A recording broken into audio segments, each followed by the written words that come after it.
For Creamer Media's Polity, I'm Tabi Shomulikai. Joining me today is Professor Raymond Suttner, here to discuss how SA diplomacy should relate to second Donald Trump presidency. Welcome, Raymond. Thank you. It's a pleasure.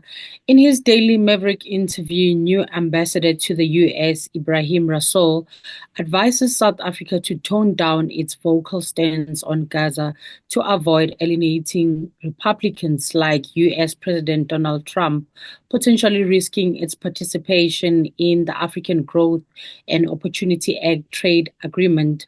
So, Raymond, what is your take on Rasool's advice, especially regarding the Middle East, Russia, and China? Yes, it's important that he refers to Russia, China, and Middle East because they all raise different questions. This word that he used, megaphone, a megaphone is something that raises the volume away from what is normal. And the last time it was used here was when people criticized South Africa going softly in relation to Zimbabwe, and they said this in reply, this is better than megaphone diplomacy, shouting at people. And what I find, the three countries that he refers to, they raise three different issues. In the case of the Palestinians, we are talking about a genocide that is being committed against them with impunity. And South Africa took Israel to the International Court of Justice, and the International Court of Justice has, over time, increasingly strengthened the terms in which it has declared Israel's actions to be unlawful. South Africa has brought more and more documentation. This case is still going to take 2 or 3 years, but in the meantime, thousands and thousands of people have been killed, mainly to a large extent children and old people, and they're making Gaza unlivable. Libraries are being destroyed. People's culture is being destroyed. So, genocide doesn't only refer to killing people. It refers to destroying their culture and their heritage. And the fact that they consciously went and destroyed libraries and repositories of historical documents is a very sinister phenomenon. Also, the cruelty that has been used against prisoners has been well documented. So the Israel thing is very clear in the sense that South Africa as a country is fulfilling an international duty. Everyone has an international duty to stop genocide. So it's not as debatable as some people think. The question of Russia is a different category of situation. And personally, I would have thought that the ambassador wouldn't have just referred to it in generalized terms. We've got a situation in Russia where Russia invaded a sovereign state, Ukraine. And under Article 2.4 of the United Nations Charter, one of the first principal clauses of the Charter says you cannot violate the sovereignty of another state. South Africa has done that. Russia has done that, and South Africa has not condemned it. So I would suggest that it's important for an ambassador to so important a place as the United States to try and walk his own country away from this position towards helping to negotiate a settlement and things like that. But he's not referring to that at all. See, there are other things in the South African case where they imply that there's this historical link between Russia and South Africa going back to the liberation struggle. Now, the Soviet Union and the Communist Party of Russia are very different from Putin and his group, who are more closely associated with criminality and a lot of other things. One last thing on Russia. It's a mistake to think that there's a clear line between the United States and Trump on Russia, because you may recall that there were allegations that Russia was interfering in his first election in his favor in the United States. So Trump is a bit ambivalent on Russia. So what I'm worried about with the way Ambassador Rasool is dealing with this, he's not nuanced about it. It's complicated. With regard to China, what is the problem? China is going into a lot of states of Africa with mineral agreements. Why is China so successful, and what do we have to learn about it? The first thing is China doesn't go there and simply extract. One of the reasons why China is popular in the third world or the South, countries of the South, is that it leaves investment there, or it trains people in things, or helps with processes. It's got a reputation where people are keen to have them there.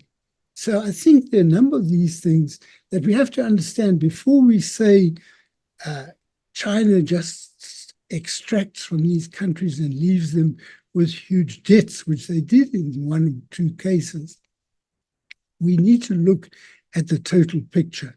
You know, there's one other thing that's important. The framework that Ambassador Rasool is using is very loose. A multipolar world. How is it multipolar?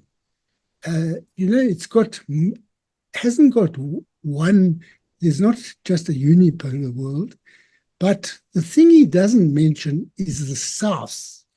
And when South Africa brought this case in the ICJ, one of the reasons why it was so significant is that large numbers of countries from the South have joined in support of South Africa in the ICJ.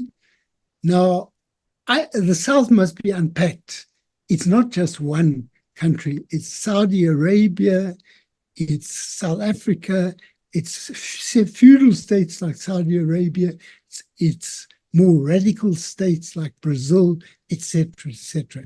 So I want to say that my general response to these remarks, but I'm saying them in relation to the first question, is I would have been much more cautious in giving my views on some of these issues. Ambassador Rasool suggests that South Africa and Trump share common ground, particularly in their skepticism towards NATO and opposition to the Biden administration's handling of Russia. He argues that South Africa's foreign policy needs recalibration, shifting from a values-driven stance to one that better balances national interest, including moderating positions on Ukraine, Israel, and global order. So what is your view on Rasool's assessment, and can he successfully navigate this shift while maintaining South Africa's autonomy, particularly in balancing relations with the US and the West? And also, Raymond, Rasool suggests that South Africa could capitalize on opportunities owing to Trump's healthy disrespect for NATO. So do you think this could benefit South Africa's foreign policy? I'm going to start at the end. I don't think that we have to choose between values and interests. Our Constitution commits us to certain values, and it's in South Africa's interest to promote our Constitution as part of our foreign policy and our domestic policy. We're obliged to apply the Constitution. So I think it's a false dichotomy between values and interests. It's been done for a long time in international relations studies, but I don't accept that it's a valid way of approaching it. It's in our interests to pursue certain values that are in line with our country and its interests. With regard to NATO, I have never heard South Africa express an opinion against the United States' handling of NATO. I may be wrong. I don't think it's a big issue with them, but I do think that what is part of the trend of the way that statement is phrased is that the way in which the ambassador sees recalibration is that he must try to get as close as possible to Trump. Now, I'm not saying it won't work for us to have hostility between the President of the United States and our country. But there are other people in the United States administration, and the ambassador of South Africa must find common ground between South Africa's needs, its interests, and its values, and people in the United States administration, because Trump can't run everything on his own. And he may not want to take advice, but he does need to take advice. And I think the framework that Ambassador Rasool is adopting is very Machiavellian or conspiratorial. You get close to Trump because we've actually got commonalities. Personally, I didn't understand the commonalities that he's referring to. I don't see a big need for restructuring,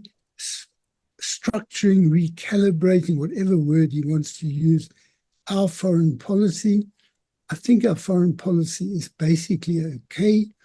And it can't please someone like Trump, who is prepared to use force at the drop of the hat on his borders, in other countries, and so forth. So we have to accept that although the job of an ambassador is to derive as many benefits as possible from his sojourn in another country, there are limits to the benefits that can be derived when Trump is president. And he has appointed like-minded people in a number of different positions. So the recalibration, if it's necessary, must be done, to use a word that the ambassador likes, because it's in our interests, not because the United States doesn't like what we've done. Rasool mentions that President Cyril Ramaphosa confirmed South Africa will maintain its stance on the International Court of Justice case, trusting its legal team and emphasizing that the matter is now sub judice. So there's no need for public rhetoric. So what are your thoughts for this approach? And do you think the use of megaphones to amplify the message as opposed to avoiding rhetoric could be more effective? What is quoted about the president is he says there's a case of the Palestinians, let's leave it to the court. And we don't have it clearly. He's never made a public statement that there's no need for the use of megaphones. Now, my feeling is that the way I understand the political operation of the South African state as a democratic state of the South, as a supporter of the freedom of all peoples, including those of Palestine and Western Sahara, is that you use whatever methods that are lawful that can benefit it. So you go to the court but you also go to the United Nations General Assembly, you make statements. You can't have the president of South Africa saying no comment when he's on a television station. So there's no such thing. But the problem that I've got with this, if it is correctly quoted from President Ramaphosa, is that if he's saying the courts are handling it, it's a legal matter, we will now mute ourselves, it's a depoliticization of the Palestinian issue. And you may recall that a few months ago, I did an article, an interview where I argued that the GNU is depoliticized. In order to keep themselves together, in general, they avoided conflicts between the ANC and the DA. Okay, they're less contained now, but it was a technocratic approach. You had the Minister of Home Affairs at that time making very important strides, but they were technocratic to digitize this and that. And the problem with depoliticizing politics is that people have aspirations that can't be reduced to technical gains. They relate mainly to bettering their lives. And one of the reasons why you have had the swing to right-wing populism and even fascism in Europe and the United States is people felt they had nothing to vote for. There was no politics left in the Labour Party in Britain, but the Conservative Party was worse, so the Labour Party came in, but a number of people left the Labour Party and contested the Labour Party as independents. You've had a lot of people in the United States who didn't vote because the two-party system offered no choice to them. Now, what you may get in South Africa is if there's peace between the ANC and DA, which is a good thing in a way, and it's a non-political peace, it means that people who are jobless, who are homeless, who are without health care, don't see a way of bettering their life. And there's a danger in this thing of saying, leave it to the courts. And we don't say anything for fear that the ambassador will say we're using megaphone diplomacy. And lastly, Raymond, Rasool suggests Elon Musk's influence in Trump's inner circle could benefit South Africa, particularly in promoting the export of South African minerals over Chinese imports. So does this shed light on why China has such a strong presence in Africa? The reason I was saying that China has got the strong presence is that China doesn't just go there and extract. It gets involved in training people and a number of other things as part of the deal. And that is why people are clamoring for China to come in, not because they are adopting ideologies from China and things like that. So I don't understand how this fits with Musk, because Musk would see the Chinese as competition. So I don't see that, Rasool thinks that he will get a good vibe between himself and Musk. But what will be the objective of that? What will it achieve? I don't see. So I haven't entered into this invitation to comment on the ambassador's thing just out of fancy. I thought it was very serious that you had trivial answers to serious questions. It's very, very important that the ambassador to the United States operates with nuance and doesn't use phrases like values versus interests. Those are not binaries. You should be aware that someone is going to say it's not a binary. And I was rather disappointed with the content of the interviews. And I think it's very, very important that it gets looked into. That was Professor Raymond Suttner speaking to Creamer Media's Polity about how SA diplomacy should relate to a second Donald Trump presidency.